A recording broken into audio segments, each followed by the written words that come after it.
This is where we hold them. This is where we fight.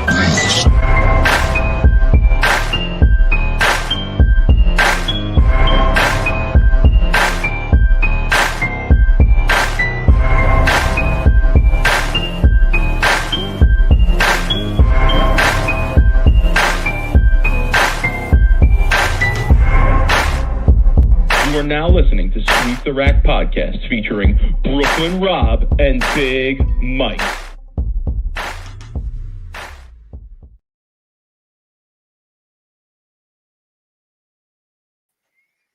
Rob, what's good, homie?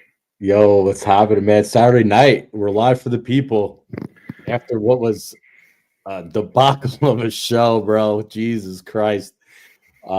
Man, I don't even know. I got so many thoughts right now. I probably have recency bias here in what I'm going to say in this take, but that was one of the worst PBA shows I can remember in recent memory.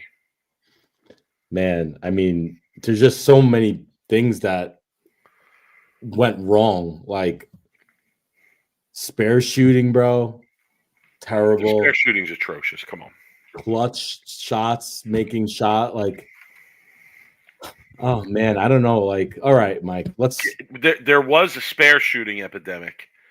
There still is a spare shooting epidemic, but now there's a gagging epidemic too. Man, it's just one of those things where, like, even watching match play, like during the week, and having skin in the game betting, missing spares magnifies even more as a fan. The amount of gagging is unbelievable. There's a gagging epidemic. It's terrible. Do you all remember the movie The Sandlot? Of course. Okay. Do you remember the movie The Sandlot? You remember the scene where they go to the carnival and they take the dip, okay? And the one kid swallows the dip and he throws up, and then everybody on the whole ride starts throwing up.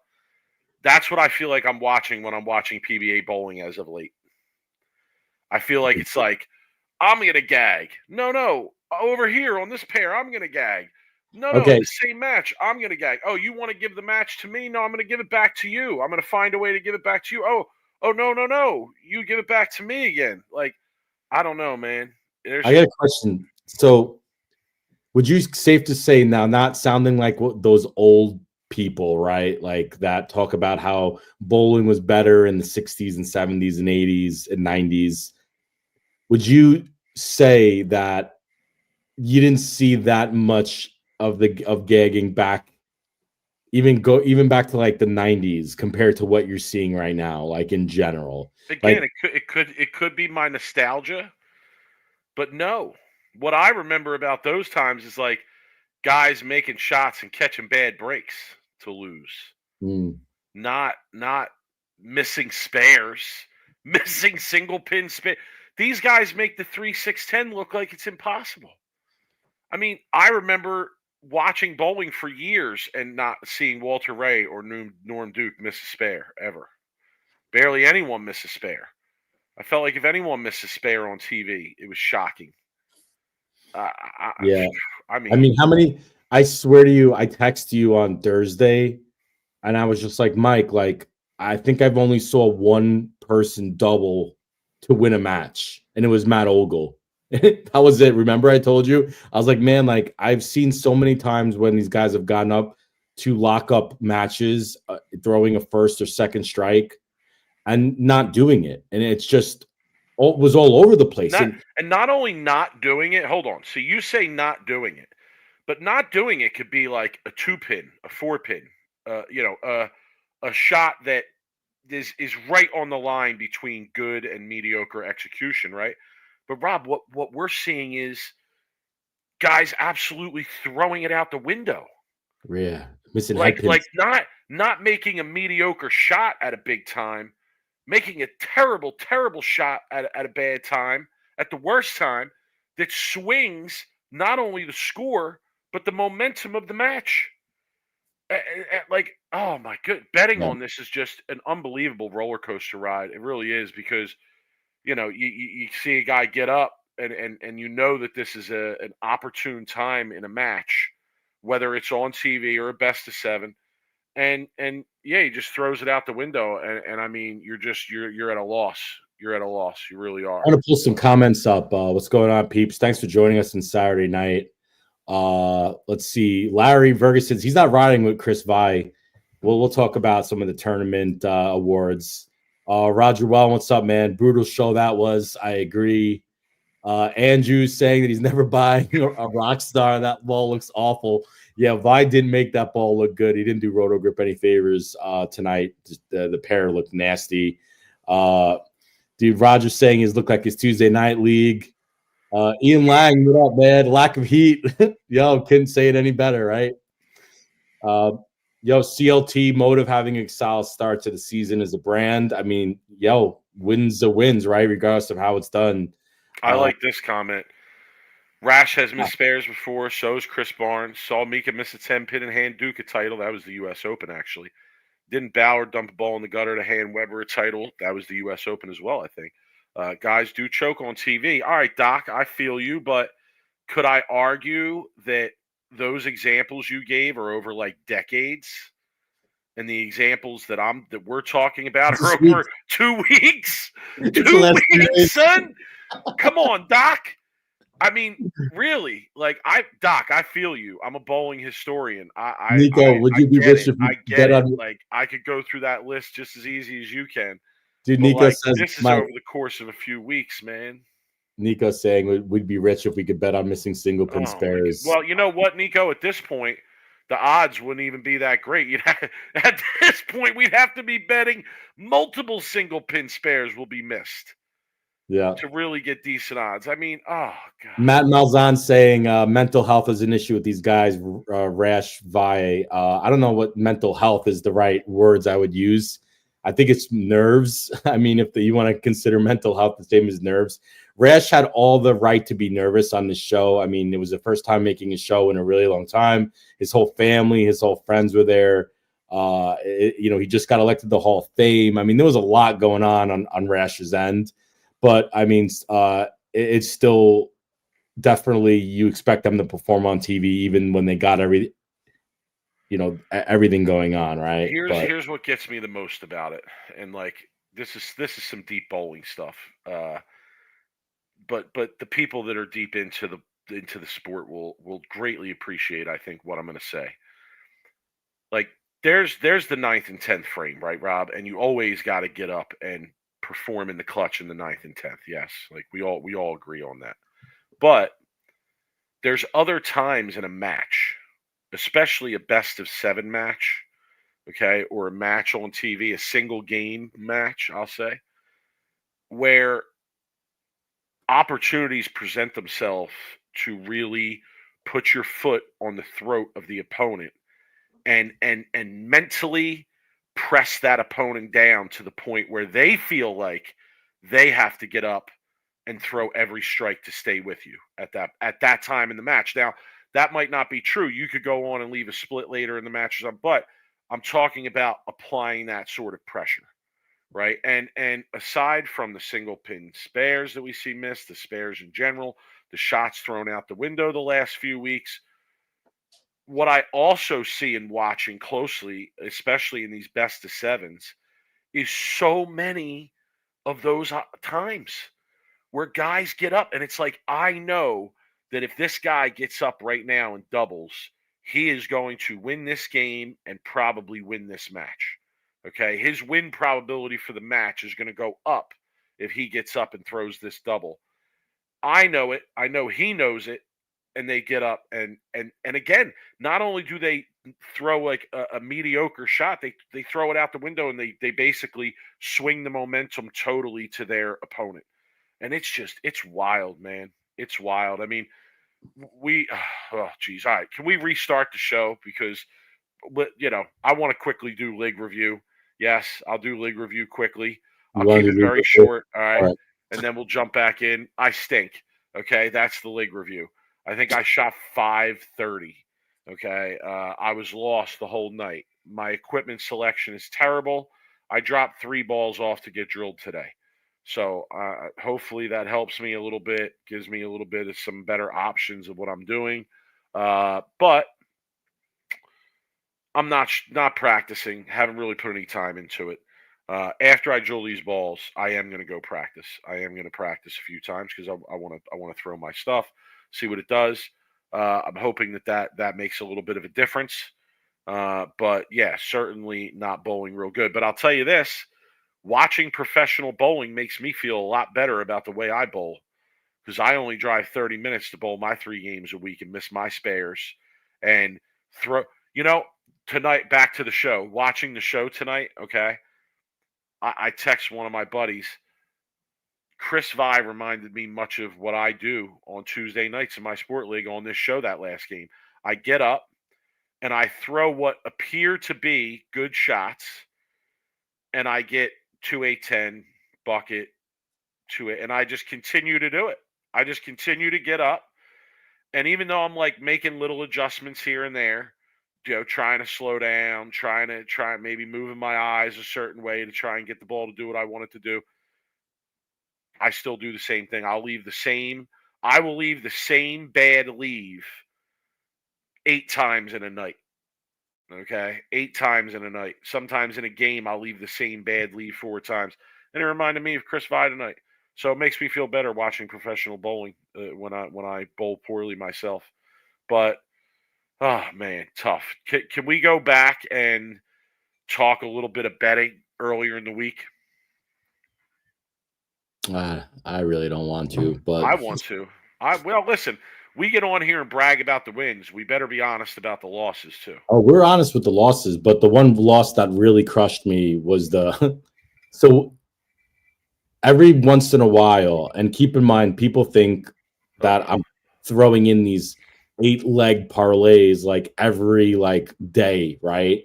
I don't do it often. I swear to you. And I put an 8-leg in. And when we do it, the amounts that we're putting them in for are reasonable, minimum, right? Reasonable, so, very reasonable. I want to talk specifically about the 8-leg I put in on Wednesday evening. And we both had this, to be clear. We both had it, and I put them all in for the same round, and I was 7-0 going into the last leg, and the last leg was Svensson Stipich, and it crushed me because I might get a little bit on Jesper here. He's up 3. Get on him, son. Get on him, please. Okay. He's up 3-1. Okay, and keep in mind we have a $10 bet to win $650 riding on Svensson's match. And it was more than that because we also had a second parlay where he was the third leg and we had won the first 2 legs as well. I forget what the details on that one was. So we're talking I think it was about an $850 win here. Okay. Yeah. We needed one game. Well, he was up 3-1. He's 3-1 against a rookie. But here's where I really, really am hard on Jesper. And this is before even this match. Jesper is bowling a lefty as well, Stipich, and Stipich makes a move to resin or performance. I believe in game 3 of their match. They both started with urethane. All of a sudden, Jesper's up 3-1 on this match. Stipich is like, screw it, I'm just going to throw performance because I'm down 3-1 or down 2-1, whatever it was. And he finds a pretty decent look. And can I say something? I want to interject real quick. And there was a point in that match in Game 5 where Jesper gets up, and I think he had 2 strikes in a row. And Stipich was struggling a little bit. It was right in the middle of the game, probably about the 7th. I think this was maybe 6, 7, 7, 8 frames.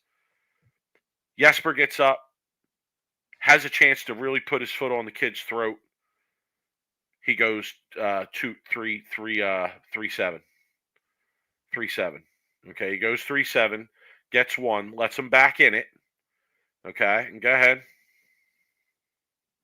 Okay, I mean he loses. He loses 2 straight games. But here's what that game. To be fair, Stipich did cross over in the second shot in the 10th in Game 5 to win that game. He needed a double at the end of that game, and he did cross over to win that game. So I will say that just to be fair. But you still had Game 6 and Game 7. And Rob, as you were saying, the way things played out, was that Jesper just he refused to get out of the urethane. Refuses to get out of the urethane. He finally switches to performance in like the last game. And there was a And just shot performed. before that last game of Timmy Mack and Kyle Troop standing in the back. All right, if you were watching, you know exactly what I'm talking about.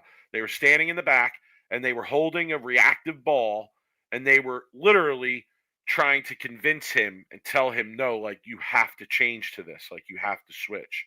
And it took him to game 7. Yep, he used the reactive in game 7, and it And looked left like he 2 had an 5 okay. pins.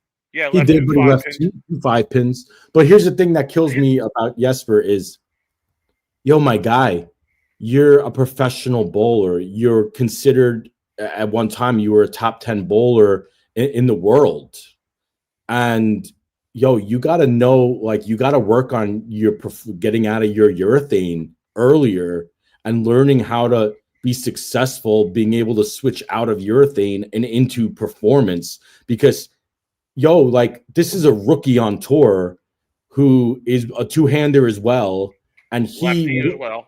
and got out of the performance and had a so much of a better look than you did, and you're bowling him. So yeah, I could see you going down. You're up 3-1. You get 1 3-2, but like, yo, like, you're probably in the middle of game 6 now, and you probably should be like, yo, like, I probably need to make a move here because it was obvious you were losing. And Nico asked, are you saying that he's one-dimensional? Yes, I am saying that. I'm 100% saying that about Jesper. He is a one-dimensional bowler. And I'm sorry. I'm angry right now because I bet on him. I got an 8-leg rolling. Yo, you're in the big leagues when we're betting on you, my man. Like, you gotta be able to get out of that urethane ball and actually look like you know what you're doing. And he didn't. He looked lost. And I'm sorry. And you know, listen, I'm going to say this. Maybe I'll take some heat for it. That's okay. But I think those that are watching might notice this as well. Not only is he hesitant to get out of the urethane, Rob, but once he gets out of it, his body language is just, it's terrible. Yeah, it's terrible. It just for that because oozes. I don't have a chance. I'm done. I don't have a chance. You know, I'm done. He just didn't like. It's just sucked, and it killed me because we had so much money on that match, and for him to kind of be defeated and just kind of body language look like he was done. He kind of like looked like he was giving up. Honestly, Mike, I might not ever bet on Jesper ever, like, again, especially if I know that he might have to move in and switch to a resin ball. Like, now, don't get me wrong. If the kid has 5, if he could play up the first hour with a urethane ball, then he's as good as it gets. But anyway, so that's my spiel about Jesper. I'm sorry, but I'm being honest. We had a lot of money riding on that match, and he let us down. And yo, like, sorry, like, you're gonna take the heat for it from us because we lost a lot of money on that match. It was a terrible betting week. Forget me. I went from being as hot as freaking anybody in the betting world. I mean, I couldn't lose a bet 2 weeks ago. Like, I was going literally hot as hell. And then as soon as I lost that Jesper match, I haven't won a bet since. And I'm just absolutely getting crushed right now. So, yo, like, it is what it is. But, man, it's been a tough last few days for me betting. I'm hoping the Super Bowl could pull me out of the freaking depths tomorrow because I'm not betting on bowling for a while. That's for sure. This week was so frustrating for me. I mean, besides that 8-legger, I had quite a few other parlays during the match play where I went 2 for 3 or 3 for 4. So yeah, it was just extremely frustrating. It was all topped off, I would say, Rob, and this was another one that you and I were in on together. And that was the last round of match play, the round of 8. We felt strongly that Belmo was going to beat Foy and Vi was going to beat Eric Jones, right? And we were basing that off of our observations from the previous round. Well, and Belmo went 8-0 in his first 8 matches, Mike. Right. 8 games. I mean, not matches, games. Right. So, I mean, at that point, he's minus 200. Mike, I talked about it all week though. I talked about it those last couple days. I didn't want to bet against Foy. You know why, Mike? Foy's a dog. Foy's a dog. He Okay, is. he's a But dog. then even he tonight on the show gets impacted by the The Heat. The Heat. The Heat. The Yeah, Heat. you're right. Yeah, Let's way go. impacted by the The Heat. Heat. I think he, out of all of the matches we watched tonight, he, I hate to say it because he was so good, Mike, the last few days of match play, and was actually the guy who was getting up and throwing it when he needed it. It really hurt me to see Foy fall under the Heat tonight. Not only missing the 9-pin, but that 2-8-10 he left in that 10th. And we'll talk about when we run the ladder, whatever. But All right, let's do it. I think we covered our crying about gambling enough. Yo, so, let me tell you, I need the Super Bowl to go to OT tomorrow, plus 1,200 to go to overtime tomorrow. I have that. That's come back on Monday and let me know when that game is not in overtime. And when it goes in overtime, y'all gonna be thanking me for that bet. Bet Rivers has it at plus 1,200. So if you got Bet Rivers, take that because my brother at Hard Rock had it for plus 800. Anyway, it's a bowling podcast. We're not going to talk about the Super Bowl. People want to know what I'm drilling. I'm drilling the new Black Widow, a Radical Outer Limits Solid, and a Game Breaker 5. I'm drilling all three of those. I might add a couple to that too, but that's what I got for right now. Shout to my people. Shout to my people to take care of me. Love you guys. Mike's okay. If you drill all these 3 balls and shoot 530 again next week, you know it's not going to be the bowling ball. Well, next week we're going to be on the short, so I'll be using the perps. There you go. The short now hooks. The cheat code. I'll be using the perps. Cheat code. And then talk to me in 2 weeks when I come back on the long, and I'll be trying some of this stuff. Yo, what happened to the level? Well, remember this game was supposed to. Remember the level was supposed to change the way we thought about bowling.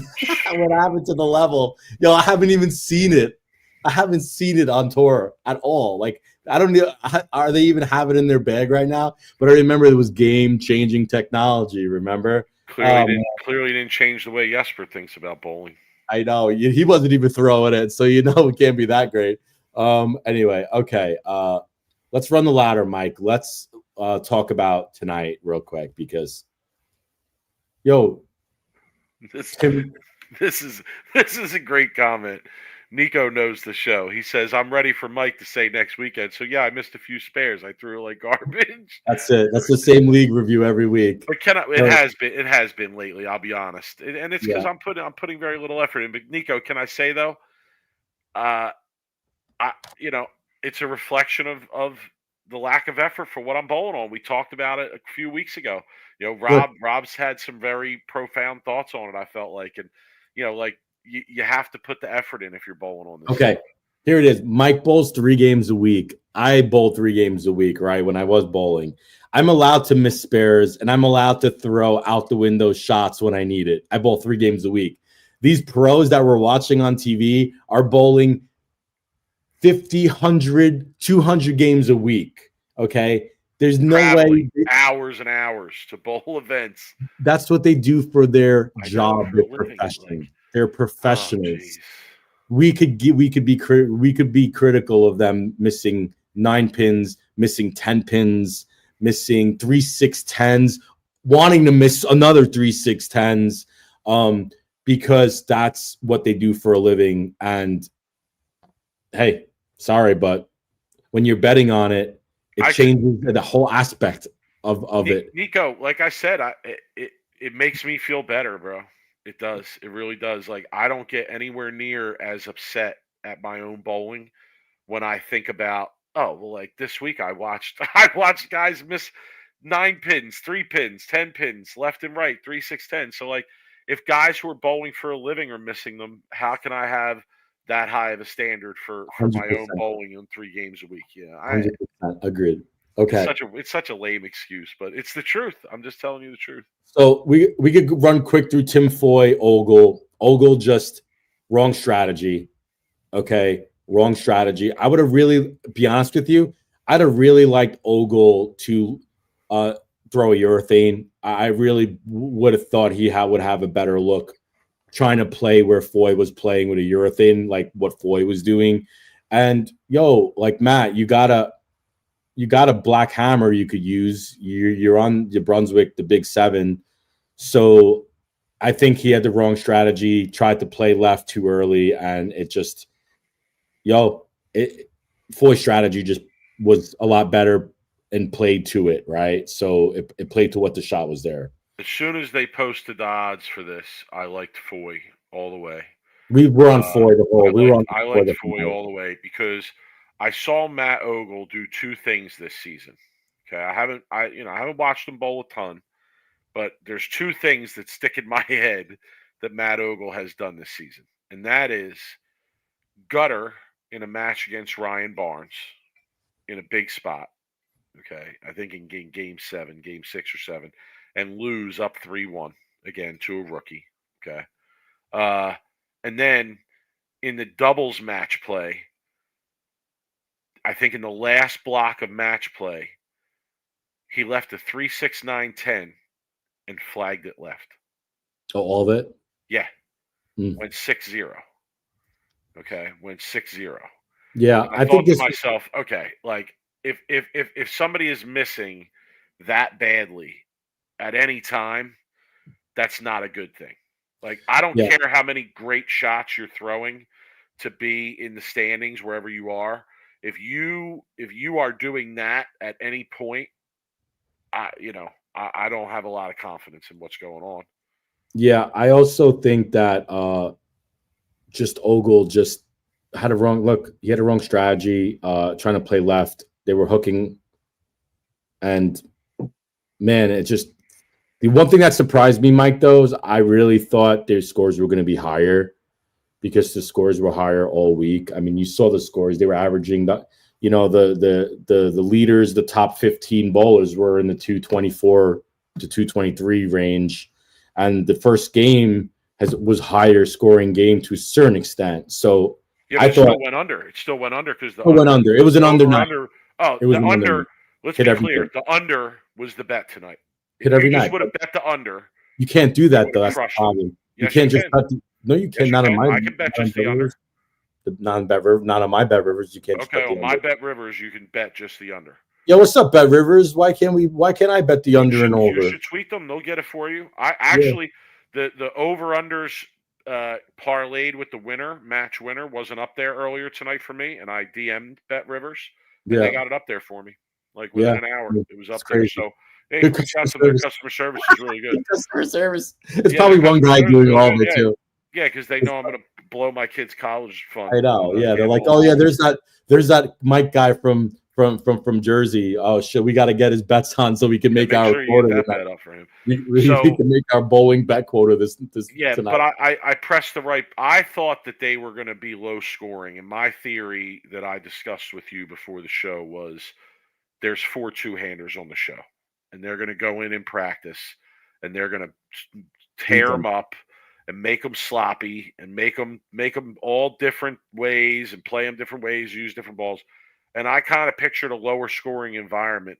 I also feel like last year that's what happened a lot, Rob, where regardless of what the scores were during the week, when it was time for the show, the scores dropped, right? And I felt like this show had the kind of potential to do that. So I pressed the right buttons in game 1. I went Foy and I went Foy parlayed with the under, and we hit both of those. That was probably the only highlight of tonight, because the next game, and we'll continue to run the ladder here. The next game, it was Foy against Rash, and you and I both thought that we both thought two things. We thought Foy was going to switch balls going into the second game, and we thought that Rash was going to be playing out as he had done for the majority of the week in this center. And when the match started, Foy was still using urethane, and Rash was playing in. And you texted me right away, and you were like, "Yeah, we're dead." And that was a bad bet by us, because I pushed the all-in button on Rash that game for a 3-digit number, because I really felt confident that he was going to win. I hate betting against Foy. I do. I do too, but bro. Rash was you know, I just felt that if he played him the way that he played him all week, I felt like he played him like Vi played him, except one-handed. And I just felt like if he played him that way, he was going to have a really good opportunity in that match. But it didn't work out. That again, it was under by a mile in that match. Okay, so I had Rash loser and Rash parlayed with the under. The under was correct. Rash was wrong, obviously. So we move on to the next match, and we had Vi to win the stepladder, right? Because I didn't feel that Rash could win 3 matches. I didn't envision Rash winning 3 matches as a one-hander on this show. And I felt that the odds on Santu were just too low to put that kind of bet in.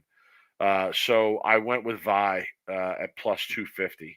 And yeah, I mean, he got us to the title match, didn't go good. But you have Foy against Vi, and I mean, exciting match. If you know, not the kind of exciting you really want, where it's like guys, you know, packing them and staying with each other. It was more like, you know, I don't want to win. crumbling end. I would say a crumbling end, Uh, but an Foy exciting lost match nonetheless. Foy lost this match. Vi didn't win that No match. doubt. Foy Well, lost. Vi won the match by getting up on the right hand lane where he'd only thrown 1 strike and double. Let's be clear about that. Yeah, but that was the only handling the heat moment of the night. show, perhaps. It was, but it should have never even got there. It should have never even got there. Like Foy missed the 9-pin, and then Foy got up in the 10th, and I mean he was been not leaking the ball right all night, Mike. I don't think he leaked. I don't think I remember him really on that lane. Maybe one. Didn't he trip a 2-pin? I don't know. I didn't see that one. 2-pin. He might have left. I just know that he was doing a really good job keeping the ball in front of him. He wasn't letting the shots get away from him. And oh man, it just hurt me because he, in my opinion, this was his night. If he would have beat Vi in that match, I think he beat Santu. I do. I really do. I think he has a good look, and I think he was going to be able to do it. And man, he's going to want this one back. But anyway, so he let Vi back in, and Vi, like a true professional, a defending U.S. Open champion, right? Got up, he opened the door, and Vi shut it. So yeah, Vi Santu. I like Vi in the last match just because of the odds. Vi was plus 125. Santu hasn't been on TV in a while. Injured. Minus 150. Minus 150. I would have took Vi just from the odds. To me, that's an even money match. It's a coin flip. Even I would have thought Vi even has an advantage.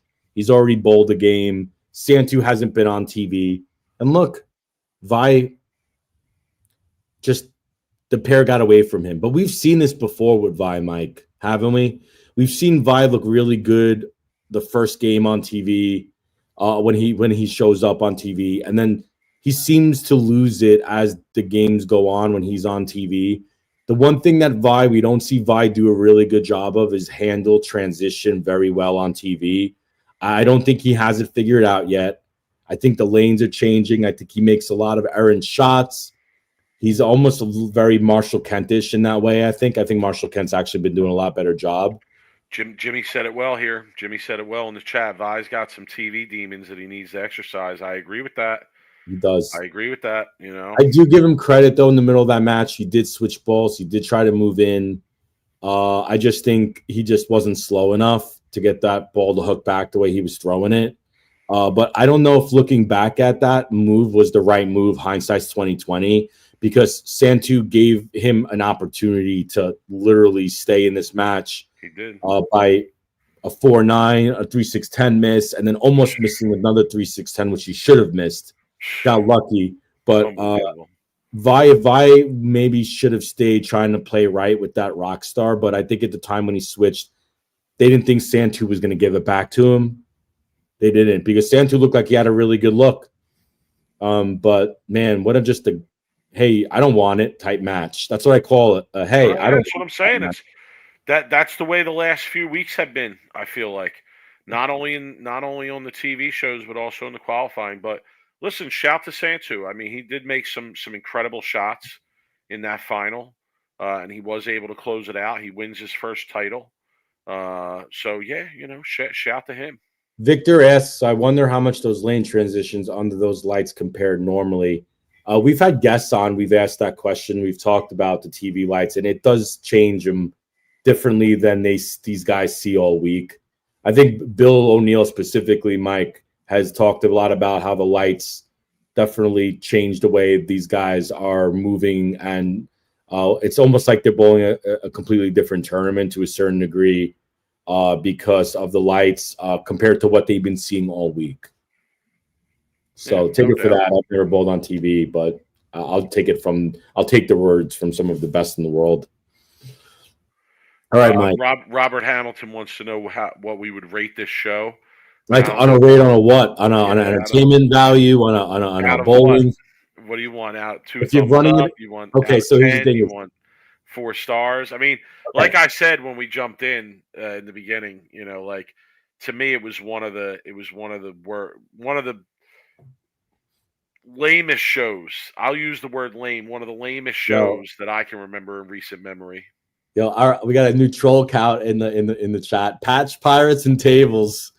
What's up with the tables? Where's the tables coming from? I want to know the meaning behind that. He says this show wasn't keep folks to watch. The season so far is trash. What's he talking? Are you talking about the our show? Or are you thinking about the PBA? I don't know. Clarify. Yeah. Either way, it's a funny name.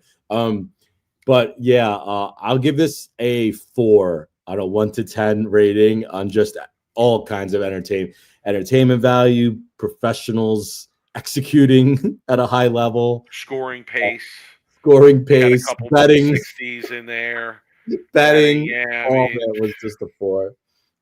It just sucks. Anyway, all right, Mike. Tables. Look at that. Tables. See that? Even Fef knows. Fef says the tables Rob can't claim at league. That's exactly what it is. I like it. Patch Pirates and Tables, my man. That's a great name. Okay. But I'm happy for Santu. Shout to Santu. Yeah. Dude won his first title. Seems like a good dude and seems like a dude I wouldn't want to mess with. Well, listen, when you hear somebody had surgery, and went through that to climb back up to that height to win a title, he's got to feel good. So I'm gonna kick off our awards, Rob, by giving out my ride with. And it's an easy one for me this week. I'm gonna ride with Santu. Got to be feeling good when you win your first title. It's got to be one of the best feelings for these guys out there. It's like you feel like you belong. You feel like you're at the top of the mountain. And Santu with the hair, we're probably going to rent a convertible, and the hair is going to be blowing in the wind. I mean, that hair is just a thing of beauty. Who has the best hair in PBA history? Can we talk about that for a minute? It's Mike Fagan. Is it? I mean, someone named the message board, a PBA message board. Mike Fagan's hair. That was me. That was me. I did that. He knows that too. I've told him that personally. It was all different kinds of hairstyles every week. It was me. I thought that, honestly, I thought that was my funniest joke ever in the bowling community, is when I created the name on the old PBA message boards, Mike Fagan's hair. And every time he made the show, I would go on and post about how beautiful I was going to be and how I was going to be styled different this time. And there's a lot of good ones. I mean, are you talking like Mark Williams?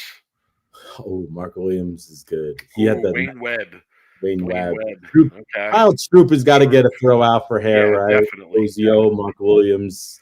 Ozio, I got to disagree. I feel like Ozio had a haircut that was more like an old grandmom's haircut.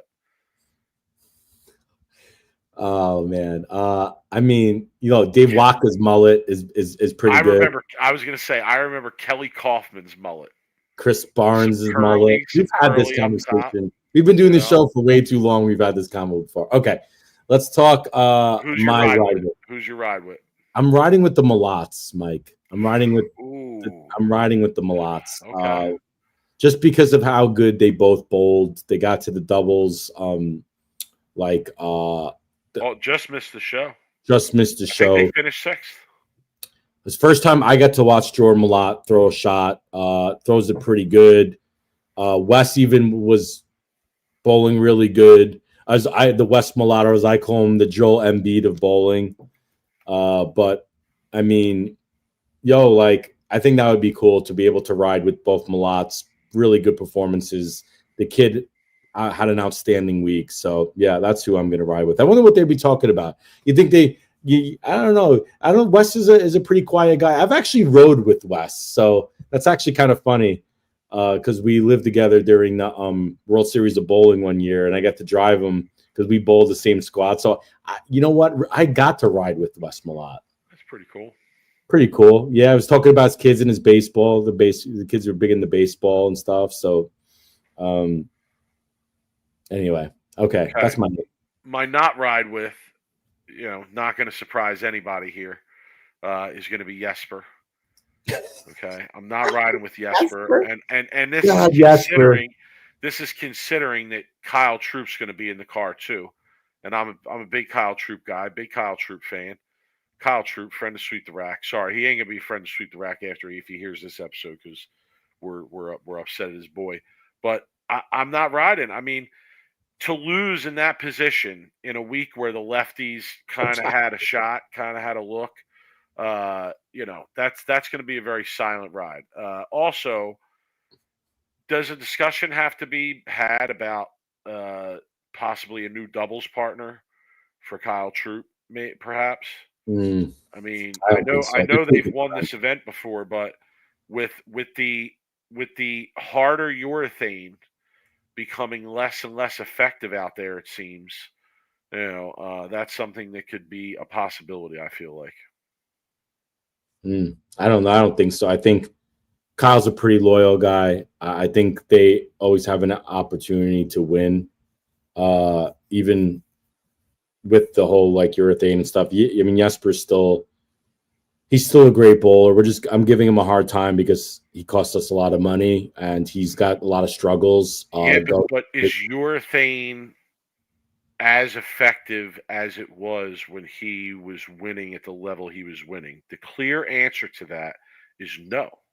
And now you have more two-handed lefties on tour than ever. So previously, Rob, when the two-handed lefties had it, he was probably going to be the guy that was going to capitalize on it, right? But now, even if the lefties have it or the two-handed lefties have it, I'm not so sure that it's as much of a lock for him to be the guy who's going to emerge in that situation. That's what I'm saying. Victor in the chat says Jesper would be in the left lane, but will wreck the car if he hit a little oil. Oh man, that's brutal. That is a brutal comment. I am not riding with Foy. I'm not riding with Tim Foy, Mike. Okay. It's tough. He's not going to sleep tonight. He's going to lose sleep over that 9-pin he missed and that shot he made in the 10th frame. Dude, he had that match, Mike. Mike, he had that match. He did. It was over. It was over. He was literally on a 240 game. It was over. And then he ended up sparing in the 9th and then opening the 10th, and then he doubles. What a just brutal way to lose. This is amazing. This is why Jimmy's the man. He watches closely. He says he's not riding with AJ Chapman again. He has a video for Bowl TV where he's staring after missing the cut, and his mom comes and gives him a long, sad hug. Brutal. We need that video, Jimmy. We need that put up, please. I want to see that, man. I want to see it. I love it. But Jimmy, you're not gonna make a meme out of that video, right? Like, if you imagine putting Celine Dion behind that. Put some sad Titanic Celine Dion music for that. Oh man, that's just brutal. You can't do that to the kid. Anyway, Jimmy can. No, I know he'll probably do it. All right, Mike. Dumpster diving. Let's go dumpster diving. Let me start. Okay. Okay, go ahead. I'm going with our boy Kevin Williams again. Oh, damn it. I knew it. I'm going the same one. Go ahead.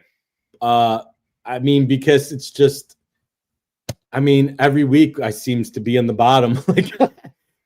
I do have an honorable mention, though, for Matt Russo. Is Matt Russo, is he questioning his decision to go to Motive knowing Motive doesn't exactly have the greatest urethane equipment. If you've noticed the people that are winning for Motive, EJ, now Santu, absolutely hooked the bejesus out of the ball, right? So is Matt Russo questioning that decision of getting out of the Big Seven of Brunswick and not being able to throw that black urethane and having to now is stuck with polymer, whatever they called tank series of the urethane series. But yeah, I mean, Kevin Williams, like, I mean, at this point, we expect him to at least be in the top like 24 or close to it. No doubt, especially in a week where the lefties have it a little bit. I agree. Had a decent look. All right, so you took my pick in Kevin Williams, but I'm going to go. I'll make another pick here. I'm going to go Nick Pate, a couple spots up from Kevin Williams.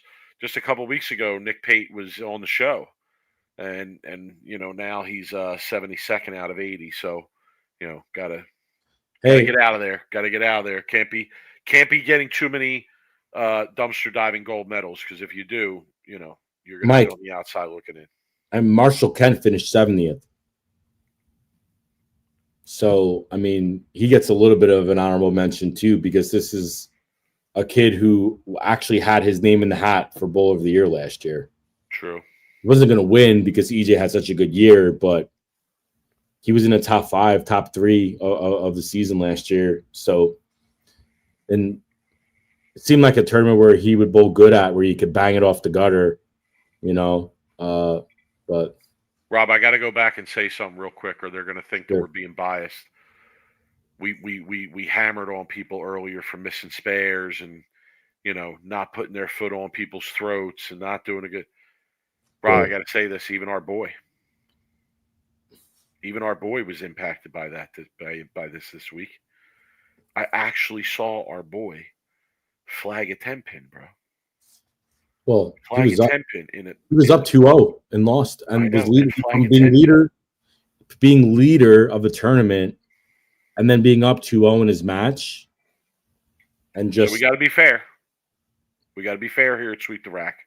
Okay, just wanted to point that out. Why is Patch Pirates and Table says was hoping Rash got into a fight, but he seems to have found the Lord. Dude, why are we wishing that Rash was getting into a fight with everybody? That's hilarious. Anyway, all right, Mike. All right, what do we got left? We have Spare Shooter. I mean, who we can nominate everybody on the show today, literally. I would have to give it to Chris Vi. No, I'd have to give it to Chris Vi, and I'm going to give you the reason here. Because he missed that 3-6-10 early in the game against Santu. Yeah, but no, I see. Look, I'm going to disagree with you here. Oh, jeez. Because a 3-6-10 is a very missable spare. Okay, you could chop it, you miss it right. There's a lot of different things that can go on a 3-6-10, but missing a 9-pin and then losing your match by 10 pins is a sure as hell Spare Shooter award. A 9-pin. I just think missing a makeable spare in a title game is a mortal sin. I get it, but a 3-6-10 is a hard spare to shoot. It is. Santu missed Not it. For these guys. Santu missed it. It's hard under that pressure. It shouldn't be. And if Santu would have lost, or if he missed that second one, he would have lost. I'd be sitting here giving him a 9-pin. But a 9-pin, that's just a complete lapse of focus and concentration in that moment. 3-6-10, you could miss a couple boards to the left and chop it. Miss a couple boards to the right, you miss the 3-pin. A 9-pin, you have to miss by 3 to 4 boards and miss it. So, yeah.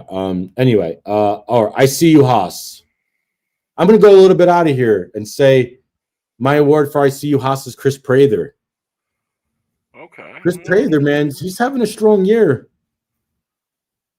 My guy's Chris Prather is starting to bowl really well, honestly. Okay. Qualified 5th, and then he lost in the round of 8.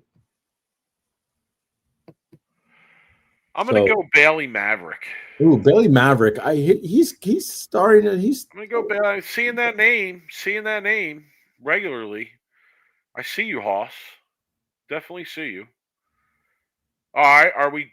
Did we retire Milk Carton officially? Is Milk Carton done? Sorry, correction. Chris Prather lost in a top 16, not the top 8. So if you could fact check me there, but I see Milk Carton is Santu. Guys have been seen for 2 years, then he wins a title. West Malott. West Malott. That's a good one. Yeah, but Santu, you're right. Santu deserves the Milk Carton. He does. And we gave a name. Did we decide? Yeah, the Heat. Who's taking the Heat and who didn't take the Heat? All right, the Heat. Who didn't take the Heat? I mean, Jesper. That's who I'm. You cost me an 8-leg parlay, my friend. You're up 3-1. You're completely lost. Gave up. You couldn't handle the Heat, my friend. But Foy could also be in that too. I'd have to go Foy for not handling the Heat. I mean, that was the ultimate Heat situation where the pressure is on you. You got to close the match out. Not able to do it. And who handled the Heat? Mike, who handled the Heat? No one really. But I'm gonna say nobody handled the Heat. Everybody was holding under the Heat. I'd like to say Stipich, but I can't because he crossed over in Game 5, and then he didn't capitalize on his win. So I can't say that. You know what? No one handled the Heat, bro. I'm not giving it to anybody. That's it. Nobody handled the Heat. I mean, Tim Foy is who deserves the award, really, because he had the most situations where he had to get up and throw shots. Rob, go at the end of the match play. Me and you were going back and forth in our text, and the text went like this: Tim Foy is a dog. Tim Foy is a dog. Tim Foy is a dog. And then Tim Foy is a dog, and we were just going back and forth. I mean, but then how can you give him the Heat award when you're giving him the can't handle the Heat award? It can't work both ways, right? No, Belmo, right? You'd like to say Belmo because he went 4-0, never really had to deal with the Heat, but then he bowls against Foy and they tie Game 3. He goes down 2-0. He gets it to 2-2. They tie Game 3, and Belmo gets up and gets 7 to lose that game. Okay, Foy wins the next game, and then the match is over. So I can't give it to anybody. Oh man, I would give I would have gave the who handled the Heat, Sean Rash up into the show. I think did a really good job handling the Heat, and then the show just kind of squashed that award. So I agree. Nobody's getting the Heat. Nobody handled the Heat this week, Mike. We're not giving it to anybody. It's done. Okay. Yeah. So I think we got everything, right? We did. I believe that's it. We are done. All right, Mike, you ready for worst of the week? Let's do it. Let's go.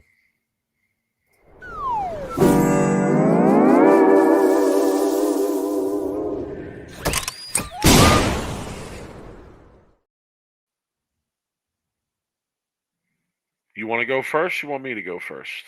You can go first. I know we have to talk because the Mark Roth Holman doubles, I believe, was taped tonight, wasn't it? Earlier today, yeah. Earlier, I got to text Bill and see how they did. I already did. Yeah, obviously we're not going to give any spoilers away, but it's taped and they're going to be showing that live, I believe, next week. But all right, Mike, you can go first. So my worst of the week is recent, and I'm not giving the worst of the week to the person who put the post up or the post itself. I'm going to generalize the worst of the week. So on the Bowlage Facebook page, there was a post that was basically reposting a post by Joe Scianna. I mean, a name that a lot of you bowl out on the East Coast. I'm sure that you know. Big action bowler. I know you know that name, right? And he's been around the game Yeah, he's been around the game for a long time, and I'm not going to read the whole post because it's a very lengthy post. But the subject of his post was basically about bracket runners and how he's attended several events recently where he's claiming that they're cheating in the brackets, Ooh, okay. right? And he's That's been basing going on that for off. decades. That's been Yeah, going he's on. basing that off of the fact that, like, he's in 100 brackets and he has the same guy 40 some times who shoots a higher score than him, but another player who's in 100 brackets only has that person one time, and they happen to be matched up against somebody that they shot a higher score than 40 sometimes. And again, the post is very long, etc. Now, one thing I'm going to say I learned from this post is that people are getting in all the brackets without putting up the money. I learned that from this post. I know, right? Isn't that shocking to you? This ain't in Brooklyn. No, obviously not. And it ain't the 90s either, because I never heard of that happening back when What do I you was mean? So was it just running a tab? Well, okay. So I wasn't looking for this discussion on this post to go this route, but I'll put this out there too, I guess. I mean, he said it in the post, so he made it public. Part of this incident that he was posting about this past weekend, he got in 100 brackets and he didn't pay for the brackets up front. He was going to settle up when he was done. And since he thought he got scammed in the brackets, he left without paying for them. Oh, that's why you get the money up front. I know, but if you don't get the money up front, and what was his evidence that he got scammed? Again, there's all evidence in the post. There's all evidence in the post. What? Give us some details, because I didn't read this or hear about it. Oh, just geez, a quick, hold on. Now you're going to make me bring the post up. All right, let me see. Well, I want to know some quick. What kind of evidence could he? Like, did they redo the brackets after the first game, which I've seen them do before? Let me see. Brian Voss had good hair, Bry guy. Brian Voss, all the ladies like Brian Voss when he used to make the shows. Yeah, there's definitely some details in the post. I mean, you can't give us a high level version. You don't remember? Yeah, no, I can probably give you the high level version. Yeah, just give us the high level, like if you read it. That the evidence was basically that two things I would highlight. One, the fact that he was bowling this one bowler 40 some times in the first round. Okay. Who had a higher score than him. Okay. But another player who I believe he said is associated with the people running the brackets did not only had that same player who shot the highest game of the first round of brackets one time. And they were both in 100 brackets. It's a fair point. One guy has the player who shot the highest score 40 sometimes, and another player has the player that shot the highest score in that round of the brackets one time. Zach says not paying for brackets up front is crazy. It is. That's nuts. I don't understand why a tournament director would allow you to do that. And I saw Dougie come on that thread and say that he sometimes does the same thing for some people.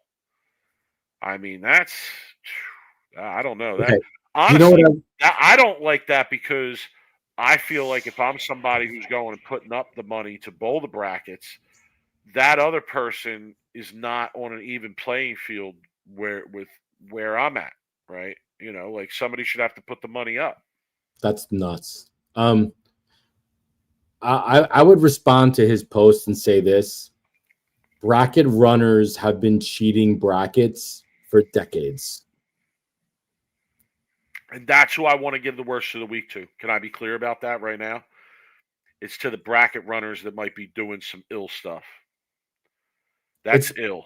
If you're doing some ill stuff and you're running brackets, shame on you. That's what my worst of the week is about. So you knew when you bowled certain tournaments that certain bracket runners were doing some shady shit. You knew it bowling. Mike, do you know how you play defense against those bracket runners? you didn't let the people beat you. Like, you literally Rambo'd them. Like, you bowled and you beat everybody. That's how you didn't get scammed running brackets. And yeah, I agree, but for him to be in 100 brackets and then think he got scammed, and I don't know the other evidence that he had, and then leave without paying is also, to me, a little bit Bush League too. Because probably other people didn't get paid, but I would have to have solid evidence that there was some really shady shit going on for me to leave and not pay. But that's my worst of the week. It's to bracket people. Why are they not collecting the money doing up smooth front? stuff. Dougie, I don't know. you're listening? Do yourself a favor and get every dollar from those people when you get in the door, because you're gonna get stuck. It's gonna happen if you don't do it. And nobody's gonna argue with you. Nobody's gonna be like, "Oh no, I'll pay you later." That's not how it works. Like, you can't it's crazy. So anyway, okay. My worst of the week got sent to me. I'm not going to give out who sends me worst of the weeks. It's anonymous. Unless when you send it to me, you let me know specifically you don't mind me saying your name, and then I will call you out for giving me worst of the week and thanking you. Reddit post, okay? From a Reddit post of a name, Stravon Martin, okay, is the name of the Reddit post. Enough said, laugh out loud. In all seriousness, my local Bolero is entirely useless Monday through Friday. Every lane is in use for leagues. It's infuriating. They're the only local house too. Is this just a common thing for them? Question mark. You're complaining about leagues running during the week. Why don't you do, hey, Stravon Martin, here's an idea. If you had enough energy and time to go on Reddit and complain about it, you have enough time and energy to actually join one of those leagues. I was going to say, if you're showing up enough nights that you know that they're packed with leagues every night, why not go and join one of the leagues? It's not hard. Go up to the front desk, find out what the league schedule looks like. I'm pretty sure you could probably get on a team in the middle of the league. There's probably people always looking for league bowlers to join mid-season. Next thing you know, you're getting in 100 brackets fronted. Yeah. So Reddit is definitely a really good place for worst of the week, and it does have defending probably worst of the ever post, which someone did send it to us, of pain, misery, depression post. Jimmy sent it. Was that Jimmy? Jimmy found it for me. Jimmy, yeah. And I got to rewatch that in the gym while I was working out, and that always makes me laugh. I really need to put that on our TikTok, because that's not up there. It always makes me laugh listening to that. So anyway, so that's my worst of the week, Mike. Are we good to wrap up? Yep. Let's do it.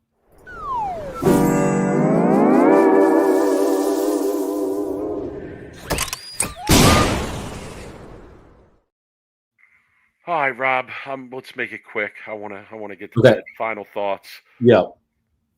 I'll go. You want me to go? Oh, I'm going to go. Go ahead. I'm going to go. Go ahead. My final thought is sometimes the streets are talking. Ooh. Sometimes the lanes are talking. You know what I'm saying? Like, the sweep the rack crew is deep. Okay. We got a video sent to us. We got a video sent to us earlier this week of the King of the Patch Pirates, who earlier a few months back said that I am everything that's wrong with bowling, and he might be right. I don't know. He might. Who knows? Maybe he has a point. But the sweep the rack crew is always watching. Okay, and somebody sent us a video of the King of the Patch Pirates with the front nine. King of the Patch Pirates had the front nine. Okay. He went pick 3 off the left, gutter on the right for the 10th frame. Okay. I said before, no shot at competing with your boy. Okay, I stand by that. What score is that? Can you do that math up quick? Uh, 261? I don't even know. I 262? can't do the math on that. 3 in the 10th. And 3 out. After Uh, round 9. right. It'd be 210, 23, 233, 233. And I'm trying to do it'd be like 256 or 257. Now that seems like too strange a number for it to be. Let's see, it would be 10. You'd have 10 in the 7th, right? 210 in the 7th. 210 in the 7th. It'd And be then 23, 2, right? 33, 13. 23, 30. I can't even do it. I can't even do it. The numbers are so odd. Oh no, I can't even post a ringing 10 comment for Jimmy. No, don't post it. Don't post it. No, I Don't can't post even it. do that to him, man. We're not going there. The person's cool. The person's a good person. Like, Can't go into that, man. Anyway, 3 out. Anybody could do the math. Oh, Victor says he's gonna make a video how bad the ball is. oh, that's funny. That's a good comment, Victor. Love it. Yeah. So my final thoughts are I'm still uncertain how I feel about the way they ran the doubles qualifying during the singles tournament. It was unique, I think is the word I'm looking for. I have mixed feelings about it. I do like the Baker doubles. I do like that aspect of it, but I kind of feel like I would like to see the doubles tournament be its own entity and not be mixed. And I'd also like to see it be live and not taped. Obviously, one for betting reasons, which at this point I don't really care because I'm so cold. It doesn't matter. You can't win a bet. I can't win a bet. I did win a 3-legger Thursday. I think that kind of stopped the bleeding a little bit, but it's been bad. Anyway, I do want to see that doubles tournament, its own entity. I'd rather see them do that in its own, have them bowl qualifying and then have them bowl whatever, best 4 to 7 Bakers, something cool like that, and show this live because I think doubles tournaments are appealing. Just like team bowling is appealing, I think doubles bowl tournaments are appealing too. Agreed. So that would be my final thought. I wasn't sure how I felt about the way they did it this year. I kind of didn't like it, but yeah, I want to see that tournament have its own tournament. Okay, well, we're back again this week. PBA action resumes early this week. It's another best of 7. It's another best of 7 match play week. God, no, I can't. Get your bankroll ready, baby. I need my Super Bowl winnings tomorrow. We're back in there. We're back in there on Wednesday, so get ready. I need my Super Bowl. I got to get my winnings up tomorrow. I got to get my bank account. I need Mahomes on the under passing yards. All right, so listen. Anybody that wants to make money on the Super Bowl tomorrow, we're logging off. I got to go, but I'm going to give you the winning bet. Okay, I'm going to give you the winning bet for the Super Bowl tomorrow. I've been riding this bet for almost I know you the whole gave season. it to us last week. I know, and you know what? It would have hit. It would have hit again. The correct bet for the Super Bowl, folks, is Eagles money line and a Saquon Barkley touchdown. Okay, if you want to get crazy with it, Eagles money line with a Saquon and a Jalen touchdown. Okay. Hey, people, let me tell you something. Don't listen to Mike, okay? Because when you bet against the Chiefs, you're betting against the NFL. You're betting against Taylor Swift. You're betting against the refs. And for my money is on the refs. My money is on the NFL. My money is on the Chiefs. Eagles got too much firepower. They're winning the game tomorrow. But they don't have the refs or Taylor Swift. It ain't gonna matter. It ain't gonna matter. Never bet against the Chiefs. Robert Hamilton wants to know what the spread looks like for tomorrow. I ordered it today, actually. Robert Hamilton, Jersey Shore Barbecue. Shout to Jersey Shore Barbecue in East Brunswick, New Jersey. What do we got? We got some wings. We got some smoked kielbasa. We got some pork belly. We got some chicken. Yeah, and some sides too. So it's just me and the fam tomorrow. Not doing anything too crazy. We got some soccer going on as well before the Super Bowl, but the spread will be looking tight. All right, Victor. KC all day. Let's go. Chiefs on my. I'm smoking some beef ribs tomorrow, Mike, on the Traeger. Nice. Send some pics. I will. They're not big ribs though. Costco. Go Birds. See you next week. Guys. We'll see you guys.